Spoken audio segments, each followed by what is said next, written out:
प्रार्थना के साथ शुरू करते हैं आज की सभा को।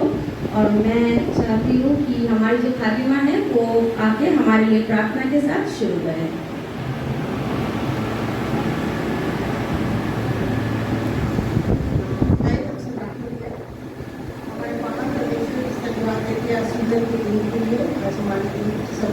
सब कुछ अच्छा हुआ, इसके लिए आप सबको धन्यवाद दिया। जो आए तो इसके लिए धन्यवाद दिया। जो रास्ते में उसको भी आप साथ में अच्छा से सुरक्षित लेके आए। और हम जब बाकी के मेहमान हमारे सर्विस पर तुम्हारा हाथ में डालते हैं और डॉक्टर जब अंदर आए हम पूरे मन से आपको आराधना कर सके, आपको प्रशंसा कर सके। और सब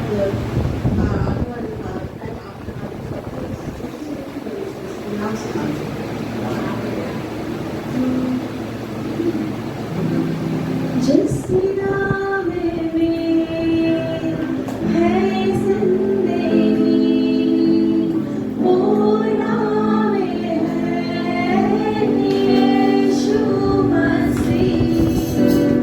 जिसके नाम में है बंदगी वो नाम है यीशु मसीह।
Oh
পথে আমরা এগিয়ে যাই। যিশু তোমায় ভালোবেসেছি, প্রভু তোমায় জীবন দিয়েছি, আমি পাপের পথে আর ফিরব না কোনোদিন, আমি পাপের পথে আর ফিরব না কোনোদিন।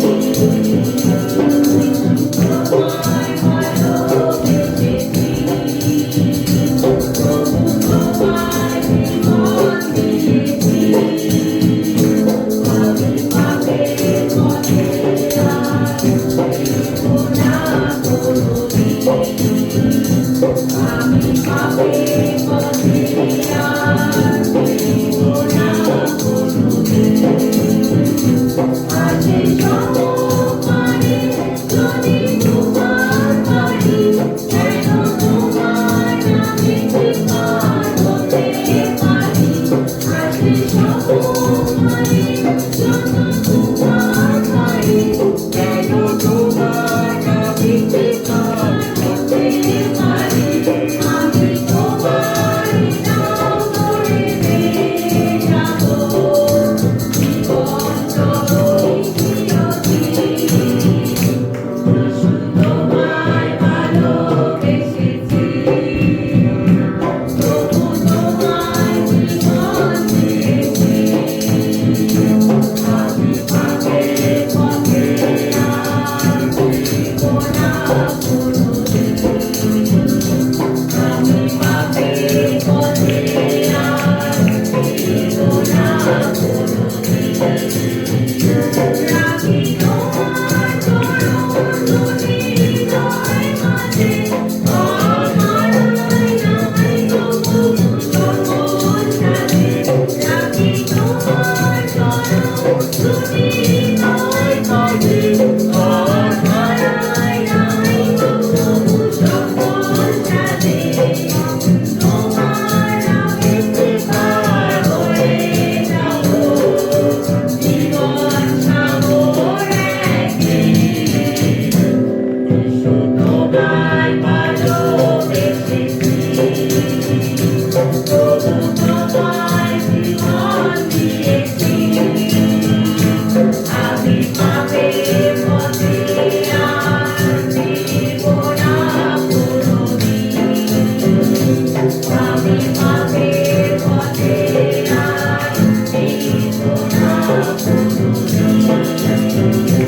যদি মরণ আমার তবু সামনে আসে, আমি জানবো তুমি তো রয়েছ পাশে। যদি মরণ আমার তবু সামনে আসে, আমি জানবো প্রভু তো রয়েছ পাশে।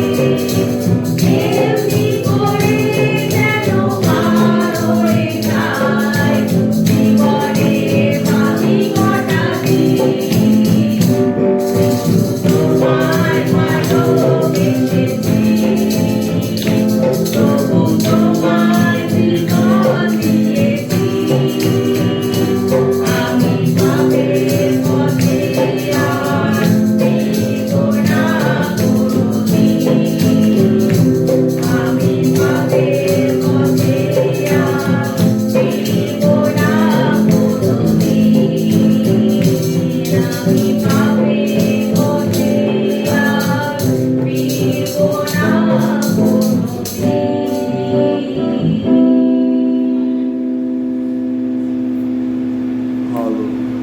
আমরা যদি পারি দাঁড়াতে যদি চাই, আমরা দাঁড়াতে পারি সকলে।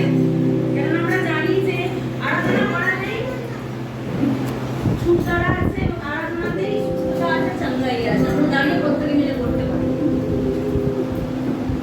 आराधना में है छुटकारा, आराधना में है छुटकारा, आराधना में है छुटकारा, आराधना में है छुटकारा।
हमारे सारे बीमारियों से हम चंगे पाने वाले हो सके प्रभु यीशु मसीह।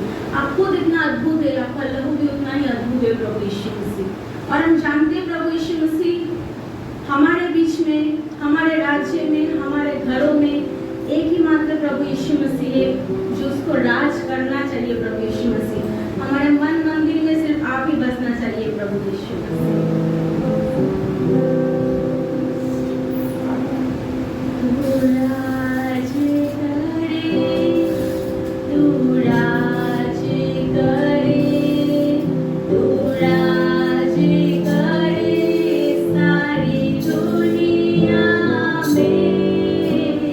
घुटने टेके सारे घुटने टेके, घुटने टेके यीशु नाम के लिए।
विश्वास करते हैं प्रभु, जब हम आपका नाम लेते हैं आप हमें अंदर से छुटकारा देते प्रभु यीशु मसीह, अंधकार से छुटकारा देते प्रभु यीशु मसीह, उन सारे पापों से, उन सारे अभिशाप से छुटकारा देते प्रभु यीशु मसीह, जिनसे हम बरसों लिपटे हुए प्रभु यीशु मसीह, बरसों जुड़े हुए प्रभु यीशु मसीह, विश्वास करते आज जितने आपके नाम फिर से पुकारे प्रभु यीशु मसीह, शून्य देह को लेके प्रभु यीशु मसीह, हम विश्वास करते कि आपने हर एक के दिलों को बनाया प्रभु यीशु मसीह।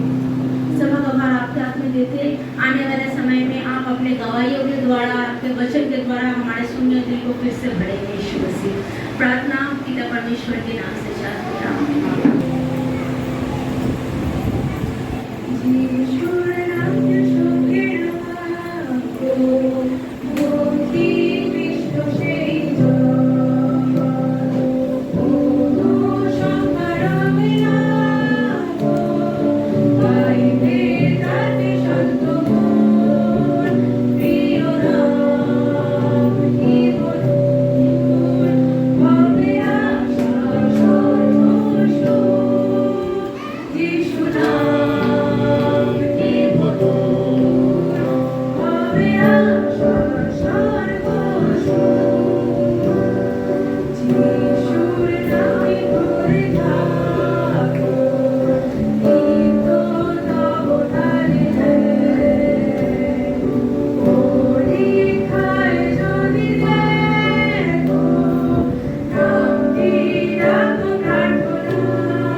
प्रभु का वचन हमारा हानि के लिए नहीं परंतु हमेशा लाभ के लिए होता है। आइए हम लोग स्वागत करते हैं। हमारे बीच हमारी है, हमारी बहन, हम लोग फिर ऐसे बुलाते हैं उनको, किसी की आंटी, किसी की बहन, किसी की दीदी, उनको बुलाएंगे और प्रभु की महिमा करेंगे, प्रभु को ताली बजाएंगे और उनको हौसला बढ़ाएंगे ताकि वो अच्छा वचन दे सके।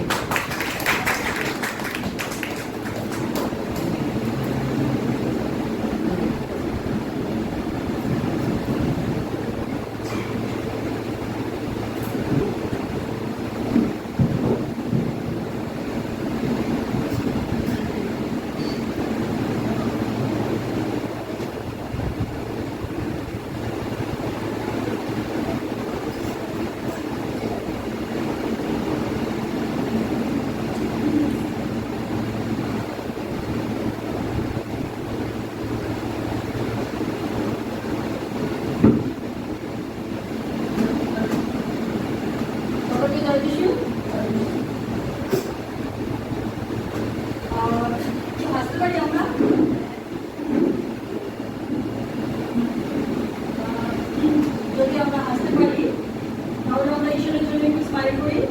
যার যেরকম দাঁত আছে আমি সবসময় ঈশ্বরের আগে আমি এটা বলি, কারণ আমি চাই যে পৃথিবী শোনার আগে আমাদের হৃদয় উৎফুল্ল থাকুক, আনন্দিত থাকুক। তাই জন্য আমরা একটু হাসি, একে অপরকে ধন্যবাদ জানাই। আজকের এই সুন্দর দিনের জন্য প্রভু আমাদের দিয়েছেন, তার জন্য।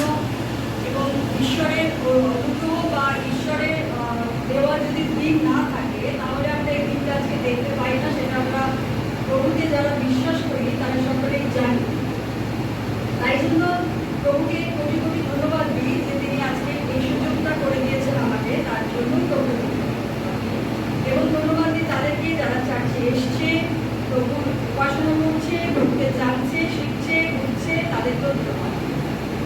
আমার প্রার্থনা, আমার বাক্যে তুমি সদা সর্বদা আশীর্বাদ করে প্রভু, এবং আমার মুখ থেকে তুমি তোমার বাক্য বলার হয়েছে। তাই ঈশ্বর যা তুমি চাও, যা তুমি আমার উপস্থিত থাকা ভাই বোনদের বলতে চাও, সেটাই আমি জানবো।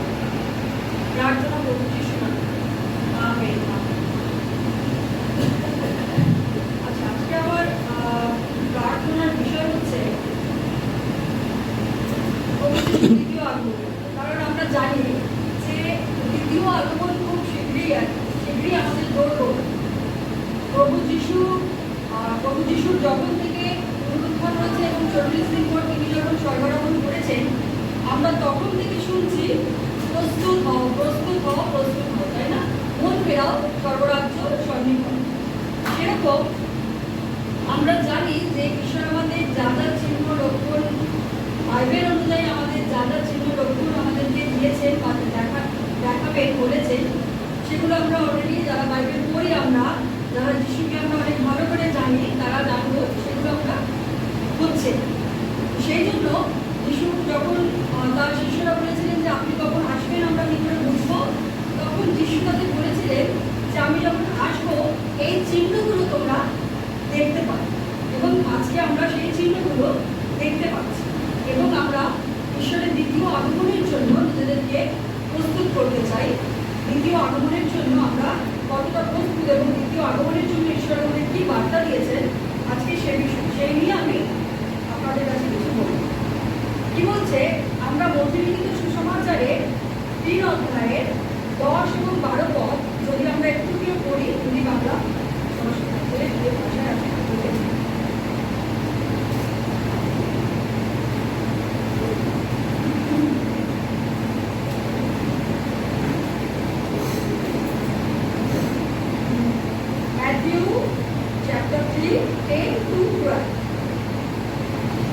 আর এখনই গাছগুলির মূলে কুড়ালি লাগানো আছে, অতএব যে কোনো গাছে উত্তম ফল ধরে না তাহা কাটিয়া আগুনে ফেলিয়া দেওয়া যায়। আমি তোমাদেরকে মন পরিবর্তনের নিমিত্ত জলে বাপ্তাইজ করিতেছি বটে, কিন্তু আমার পশ্চাৎ যিনি আসিতেছেন তিনি আমার অপেক্ষা শক্তিমান, আমি তাহার পাদুকা বাড়িবারও যোগ্য নই। তিনি তোমাদিওকে পবিত্র আত্মা ও অগ্নিতে বাপ্তাইজ করিবেন, তাহার তুলা তাহার হস্তে আছে, আর তিনি আপন খামার সুপরিষ্কার করিবেন এবং আপনার বন গোলায় সংগ্রহ করিয়া কিন্তু তুষ অনির্বাণ অগ্নিতে পুড়িয়া দিবেন। আমেন। আমেন। কি বলছে যে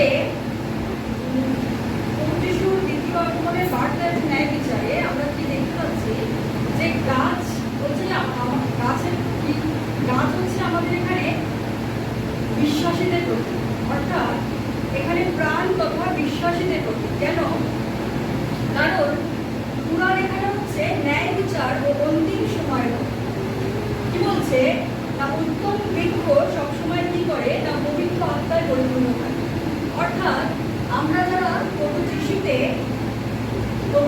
আমরা যারা এগোচ্ছি, প্রভু বাক্যকে যারা সঙ্গে নিয়ে এগোচ্ছি এবং প্রভুর আজ্ঞাকে যারা পালন করছি, সেটা হচ্ছে উত্তম বৃক্ষ, অর্থাৎ উত্তম গাছ।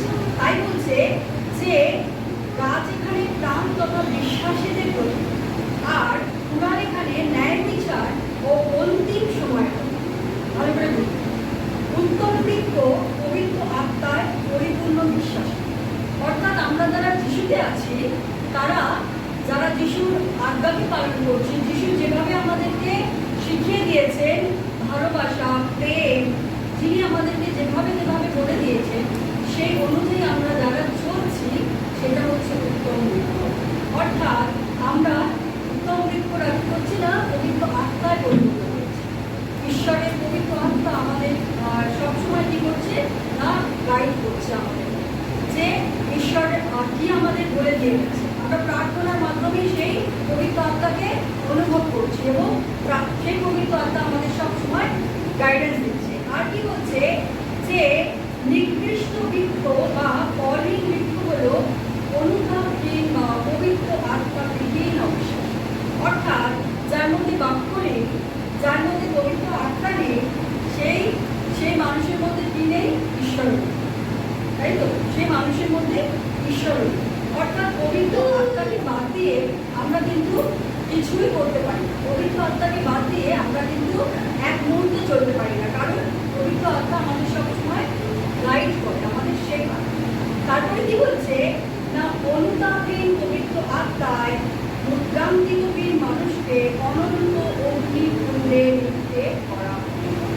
অর্থাৎ আমরা যদি ঈশ্বরের সামনে, যিশুর সামনে নিজের অনুতাপ অর্থাৎ নিজের পাপকে যদি আমরা স্বীকার না করি এবং প্রভুকে যদি গ্রহণ না করি, তাহলে ঈশ্বর কি করবে? সেই অনুতাপহীন আত্মাকে অনন্ত অগ্নিকুণ্ডে নিক্ষেপ। কেন? যোহনের বাপ্তিস্ম খ্রিস্টীয় বাপ্তিস্ম ছিল।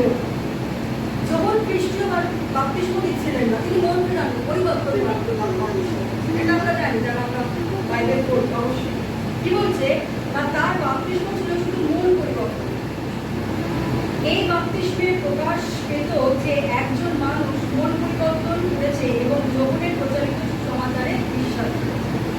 এই যোহন এই বাপ্তিস্ম দিতে, যোহনের সুসমাচারে যারা বিশ্বাস করতো, সেই বিশ্বাসে তারা কি করতো না তারা বাপ্তিস্ম নিত। যখন কি সুসমাচার প্রচার করতে? যিশু আসার সুসমাচার, তাই তো? আমার পরে একজন আসছেন যার জুতোর ফিতে জোড়া বাঁধারও আমি যোগ্য নই, আমি তো তোমাদের জলে বাপ্তিস্ম দিচ্ছি, কিন্তু তিনি আসছেন আমাদের পবিত্র আত্মায় আমাদেরকে আগুনে বাপ্তিস্ম দেবেন, তাই কি না? তাই জন্য কি বলছে না এখানে বাপ্তিস্মদাতা যোহনের কি বলছে নগ্নতা প্রকাশ পেয়েছে, অর্থাৎ বাপ্তিস্মদাতা যোহন ঈশ্বরের যিশুরই প্রকাশ করছে, কিন্তু সে নিজেকে নগ্ন করছে। কিভাবে? যিশুকে বড় করে, যে আমি বাপ্তিস্ম দিচ্ছি তোমাদের মন পরিবর্তনের জন্য, কিন্তু একজন আসছেন যিনি পবিত্র আত্মা এবং অগ্নিতে তোমাদের বাপ্তিস্ম দেবেন। অর্থাৎ তিনি যিশুকে সবসময় উঁচুতে করবেন। সেরকম ভাই বোনেরা আমাদেরও ঈশ্বরকে উঁচুতে রাখা উচিত। আমাদের মনে সেই অহংকার না আসুক যে আমি প্রভুতে আছি বলে, আমার বোনেরা বা ভাইয়েরা কেউ প্রভুতে নেই বলে আমার হৃদয়ে সেই অহংকার না আসুক যে আমি আছি, আমি উদ্ধার পাবো, সে উদ্ধার পাবে না। এই হিংসা বা এই অহংকার যেন আমাদের হৃদয়ে না। সেটাই যোহন আমাদের দেখিয়েছে, তিনি নিজে নত হয়ে যিশুকে কি করেছেন? যিশুকে তিনি উপরে তুলেছেন। আর কি বলছে না যোহন ঘোষণা করলেন তার পশ্চাৎ, অর্থাৎ তার পরে কে আসছেন? যিশু, যিনি আসছেন তার অপেক্ষাও, অর্থাৎ যোহনের অপেক্ষাও সে কি সত্যিই মান, কারণ যিশু যখন বাপটাইজ করছিলেন তখন ফরিসিরা তাকে ভাবতো যে যোহনই মসিয়া হবে। কিন্তু যখন তাকে বলছে, যখন সবাইকে বলছে যে না, আমার পরে যিনি আসছেন তিনিও আমার থেকেও বেশি শক্তিশালী, আমার থেকেও সে ক্ষমতাবান।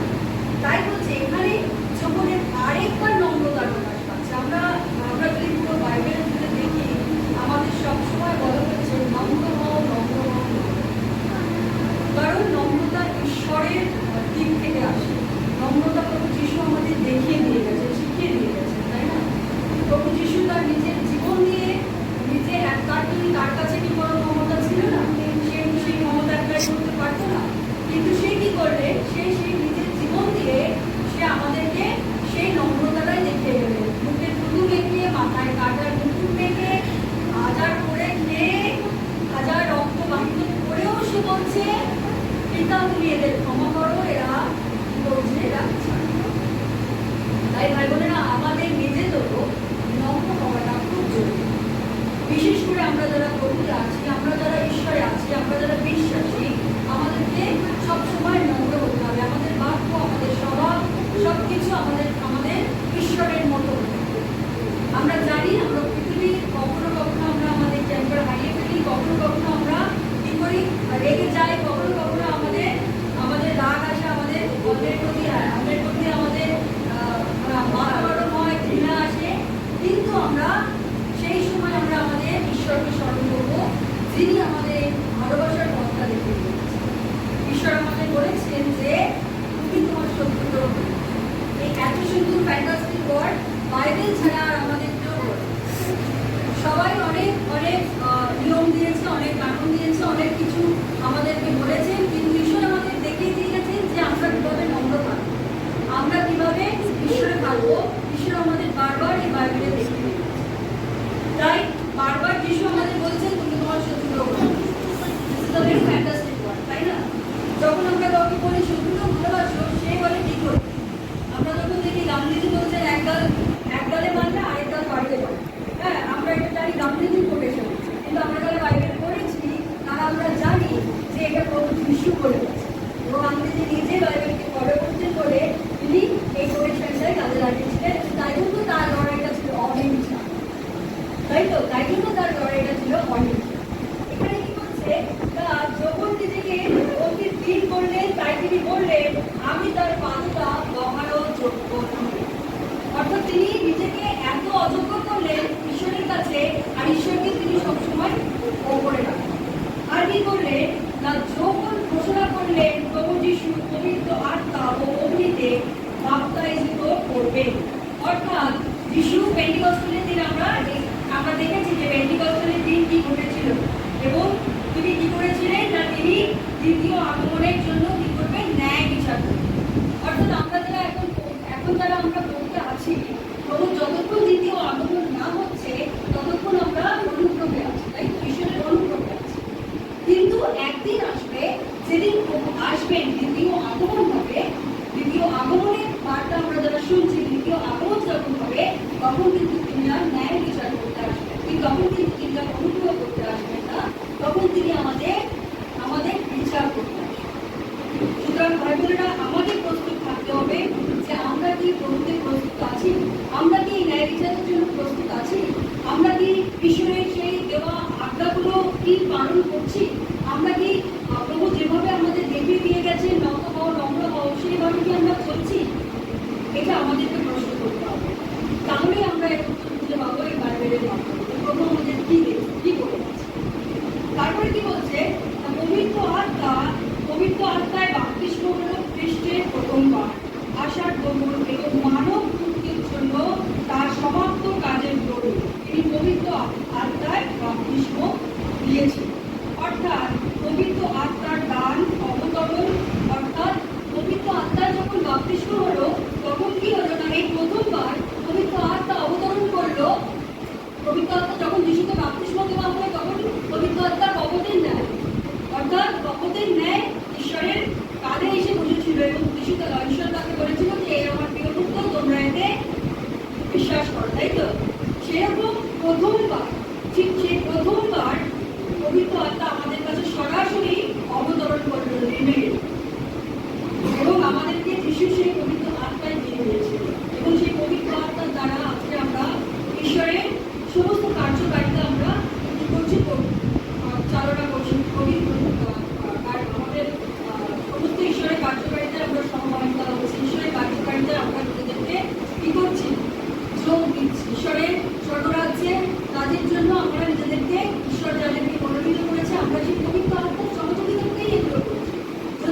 পবিত্র আত্মা না থাকতো তাহলে সবাই করতে তো পারে না, সবাই কি পারছে, কিন্তু কিছু জন পারছে, কারণ পবিত্র আত্মার সহযোগিতা করতে পারে। সেরকম আমরা যদি দিনের পর দিন ঈশ্বরের কাছে প্রার্থনা করি, ঈশ্বরের কাছে চাই এবং পবিত্র আত্মার সহভাগিতা যদি আমরা ঈশ্বরের কাছে যাজ্ঞা করি, তাহলে বলছে যাজ্ঞা করে তুমি পাইবে, কি পাইবে? পবিত্র আত্মার অনুগ্রহ পাবে, তাই না? পবিত্র আত্মার অনুগ্রহ পাবে, অর্থাৎ যাজ্ঞা করো তুমি পাইবে। আমরা যদি প্রতিদিন প্রার্থনা করি, প্রতিদিন ঈশ্বরের কাছে চাই, আমরা যখন একদিন প্রার্থনা করি, ধরুন আমাদের কেউ বললো, কেউ এসে আমাদের বললো যে তুমি তোমার এই সমস্যা হয়েছে, তুমি ঈশ্বরের কাছে প্রার্থনা, যিশুর কাছে প্রার্থনা করো। সে যখন একদিন প্রার্থনা করলো, সেটা হয় ঈশ্বরের পরীক্ষা। অর্থাৎ আমি পরীক্ষা নিতে চাইছি যে ঈশ্বর আমার জন্য করে, কিন্তু আমরা যদি প্রতিদিন প্রার্থনা করি, তাহলে সেটা হচ্ছে আমাদের ঈশ্বরের প্রতি ভালোবাসা, ঈশ্বরের প্রতি ভালোবাসা। তাই আমাদের উচিত, আমরা যারা বিশ্বাসী, আমাদের উচিত নিরন্তর প্রার্থনা, নিরন্তর চলতে ফিরতে খেতে বসতে সবসময় প্রার্থনা করা, সবসময় যিশুকে বলছে না সদা প্রভুকে আনন্দ করা, তাই না? সবসময় যিশুকে। কি বলছে যে অগ্নিতে বাপ্তিস্ম হলো, প্রভু যিশু যখন দ্বিতীয়বার ফিরে আসবে তখন অগ্নিতে বাপ্তিস্ম, অর্থাৎ অন্তিম বিচার, অনন্ত অগ্নি। অর্থাৎ আমরা এখানে দুটো বাপ্তিস্ম দেখছি, কি তিনি পবিত্র আত্মায় আমাদের বাপ্তিস্ম করবে আর আগুনে বাপ্তিস্ম করবে। কেন? পবিত্র আত্মায় বাপ্তিস্ম হয়ে তিনি আমাদেরকে তার সাথে নিয়ে যাবেন, আর যারা যিশুতে ছিলেন না বা যারা যিশুকে গ্রহণ করেননি বা যারা পবিত্র আত্মাদের ছিলেন না, তাদেরকে কি করবে? অনন্ত অগ্নিকুণ্ড। অগ্নিকুণ্ড এখানে নরকের চিহ্ন বোঝায়, অর্থাৎ কারণ আমরা জানি যে নরকের আগুন কোনোদিন দেবে না, আর নরকের ক্রিয়া কখনো হয় না। তাই যিশু আমাদেরকে কি করবে? তাদের ন্যায় বিচারের দ্বারা, আমাদের ন্যায় বিচারের দ্বারা তিনি আমাদের অনন্ত নরকে লিখতে।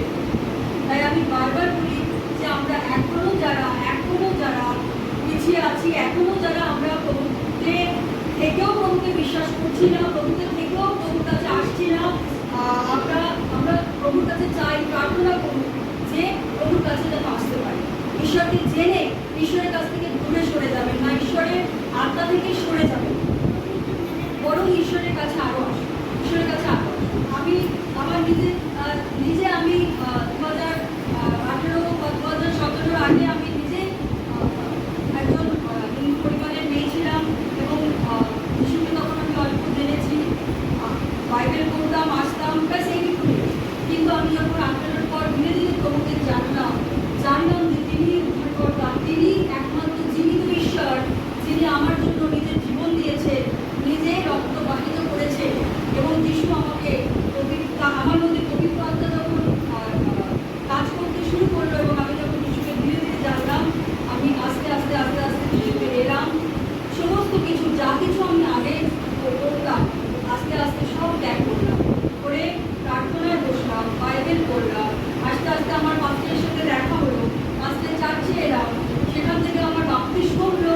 আজকে আমি ঈশ্বরের অনুগ্রহে এবং পাস্টরের দয়ায় আমি এখানে আপনাদের কাছে প্রার্থনা এবং আপনাদেরকে প্রচার করতে পারছি। এটা ঈশ্বরের দয়া ও অনুগ্রহ, এটা ঈশ্বরের দয়া ও অনুগ্রহ।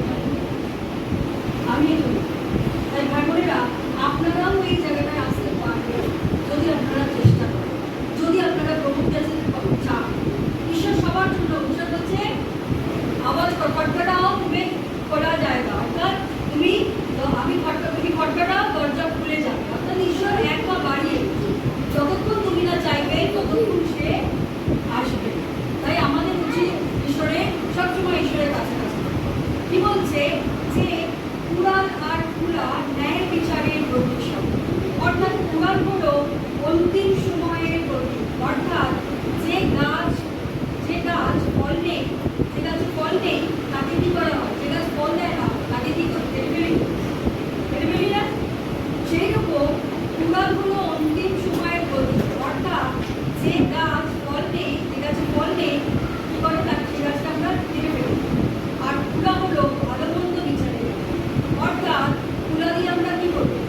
আমরা ধান ঝাড়ি, তাই না, বা খুদ ঝাড়ি,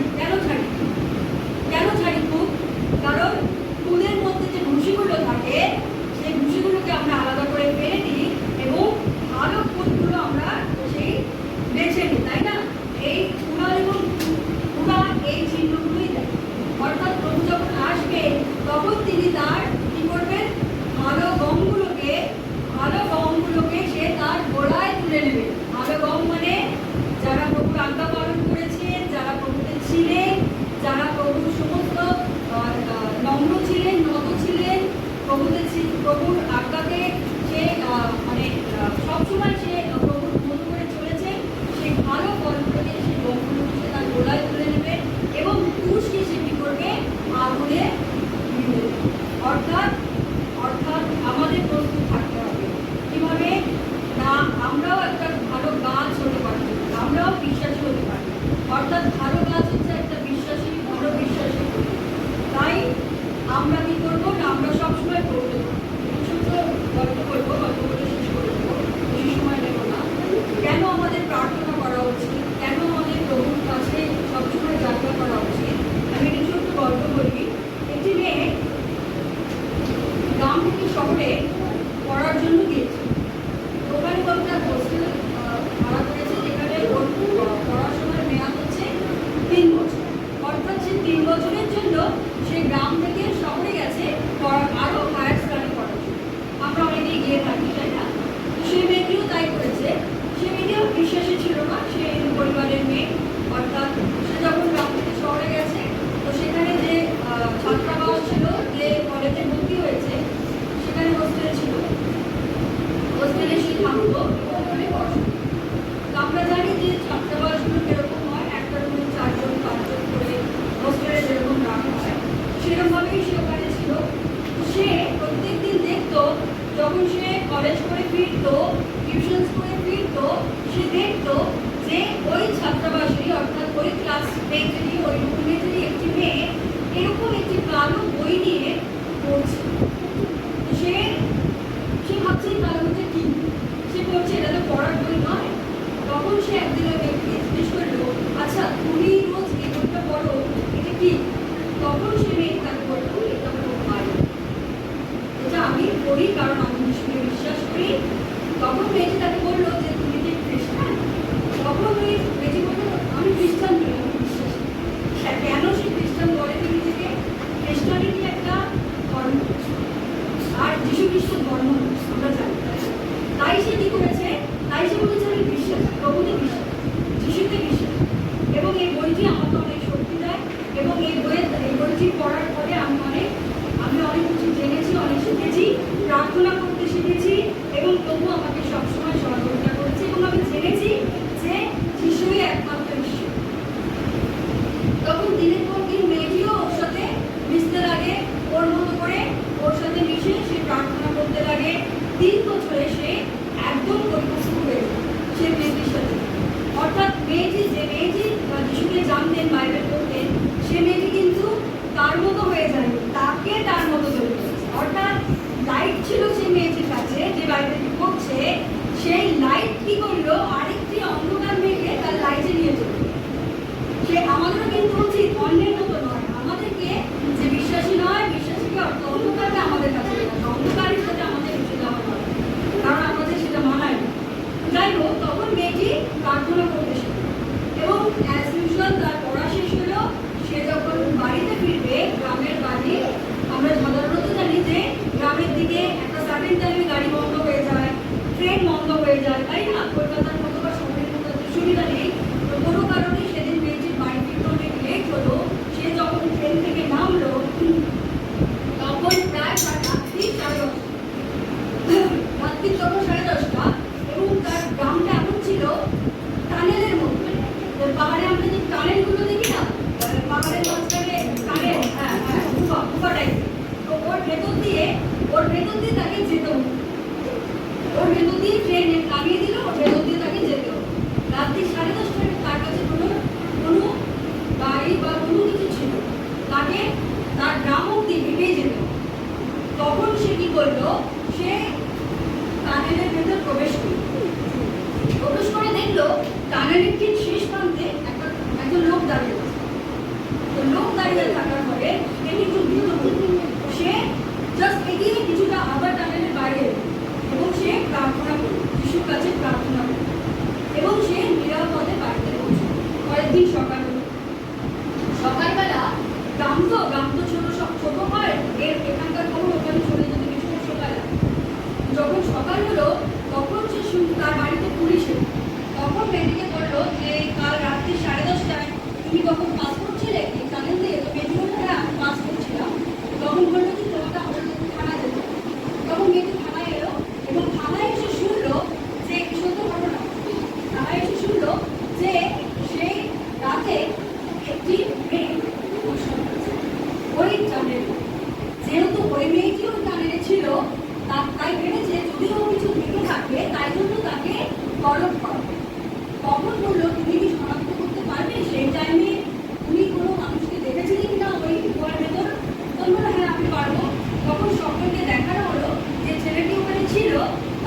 দেখা হচ্ছে। তখন মেয়েটি বললো, হ্যাঁ এই সময় এই ছেলেটি এখানেই ছিল। তখন বললো, ঠিক আছে তুমি যেতে পারো। তো হঠাৎ করে মেয়েটির কি মনে হলো, সে বললো যে আমি কি একবার ওই ব্যক্তির সাথে কথা বলতে পারি, যদি আপনারা অনুমতি দেন। তখন বললো, তখন যে অফিসার ছিল বললো ঠিক আছে। তখন ওই ছেলেটির কাছে গিয়ে মেয়েটি বললো যে আচ্ছা ভাই, সেই চ্যানেলে 10:30টার সময় আমিও পাস করছিলাম, তুমি আমাকে দেখেছিলে? বললো হ্যাঁ। বলে তাহলে তুমি আমার কোনো ক্ষতি করলে না কেন? তখন বললো তোমার সাথে কিচ্ছি, তুমি যখন পাস করছিলে তোমার সাথে কিচ্ছি। সে প্রার্থনা কি, সে মেয়েটি যে প্রার্থনা করলো যিশুর কাছে, সে তার যিশুর কাছে কানেকশন। সে বললো তোমার সাথে তুমি যখন যাচ্ছিলে তোমার সাথে কিছু ছিল, তাই আমি তোমার কথা ভুল করতে পারি। তখন সে কি করলো, বাড়িতে এলো, প্রার্থনায় বসলো এবং সে আজ মাস্টার, সে আজ এই ঘটনাটা শোনার পর আমারও সত্যি ইমোশন লেগেছিল, গায়ে কাটা ঢুকেছিল যে আমাদের কেন প্রার্থনা করা উচিত। আমরা যদি ঈশ্বরের কাছে প্রার্থনা করে সমস্ত কাজ করি, ঈশ্বর আমাদের সহায়তা করবেন না এমন কোনোদিনও তাই আমরা সবসময় ঈশ্বরের কাছে সবসময় ঈশ্বরের কাছে পেতে বসতে জানতে সবসময়। তাই বলে না আমি সময় নষ্ট করি না, সময় সঠিকভাবে বিশ্বাসের সময় আমরা দেখি। তাই সকলে আমরা ঈশ্বরের কাছে প্রার্থনা করবো যে প্রভু যেন আমাদেরকে সেই পবিত্র আত্মা দেন, এবং আমরা প্রার্থনা করবো যে প্রভু আমাদেরকে সহযোগিতা করুক। আমরা যারা এখনো পর্যন্ত যারা যে বিষয়ে দুর্বল, আমরা জানি আমরা কোন বিষয়ে দুর্বল, ঈশ্বরও জানি। সুতরাং আমরা যে বিষয় দুর্বল, প্রভু আমাদের সেই বিষয়কে আমাদেরকে সেই দুর্বলতা থেকে আমাদেরকে সরিয়ে আনবে এবং তার পবিত্র আত্মায় আমাদেরকে পরিপূর্ণ করবে এবং তিনি তার রাজ্যের কাজে আমাদের ব্যবহার করুক এবং স্বর্গরাজ্যের অধিষ্ঠান। কারণ কিছু ছাড়া স্বর্গরাজ্যের প্রবেশ করা সম্ভব না। ঈশ্বর তোমাকে ধন্যবাদ জানাই, তোমাকে প্রমাণিত করি,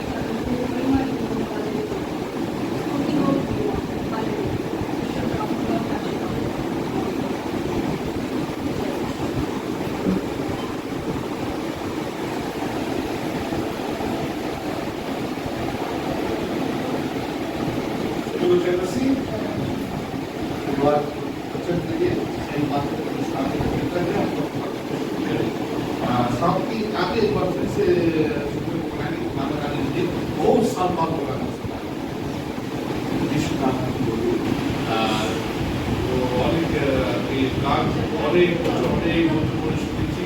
এই গানটা মানে আমার হৃদয় ছিল, আসছিল কোনো আসছিল না। Thank you.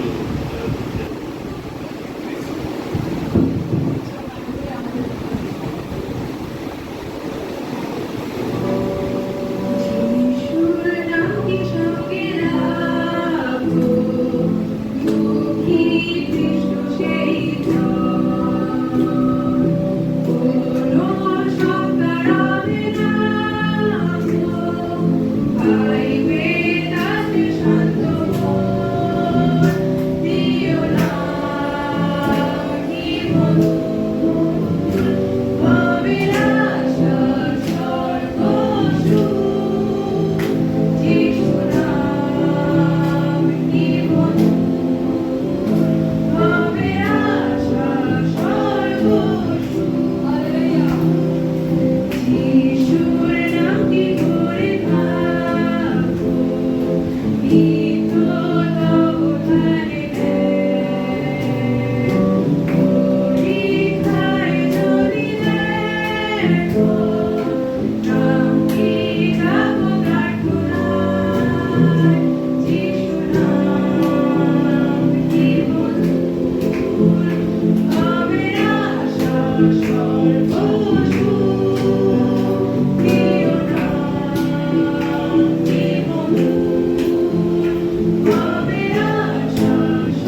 कुछ वो पता नहीं कुछ है तो कुछ है और कुछ कुछ सुनिश्चित के पता नहीं कुछ को और कुछ हो रहा है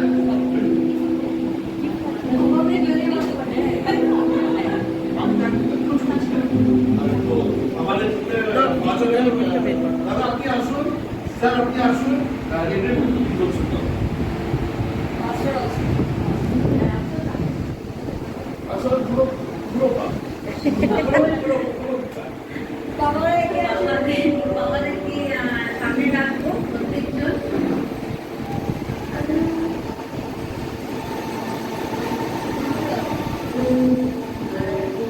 বাবাদেরকে আরেকবার ধন্যবাদ জানাই আজকে দিনের জন্য।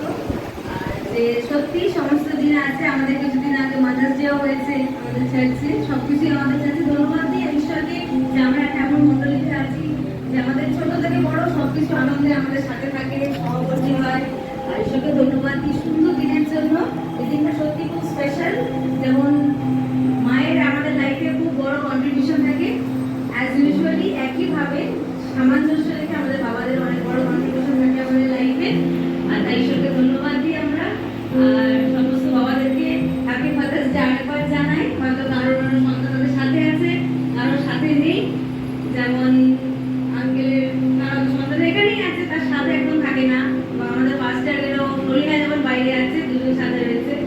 আর আঙ্কেলের সাথে তো রয়েছে, আগে সবসময় আছে, আমিও রয়েছি। ঈশ্বরকে ধন্যবাদ দিই যে আর যাই হোক না কেন আমরা সকল বাচ্চারা হচ্ছে প্রথমে আশীর্বাদ আমাদের বাবা মায়ের, তারপর ঈশ্বর আরো অনেক আশীর্বাদ তো দিয়েইছে। তাই আমরা রিকোয়েস্ট করবো এক একজনকে ওই আঙ্কেলকে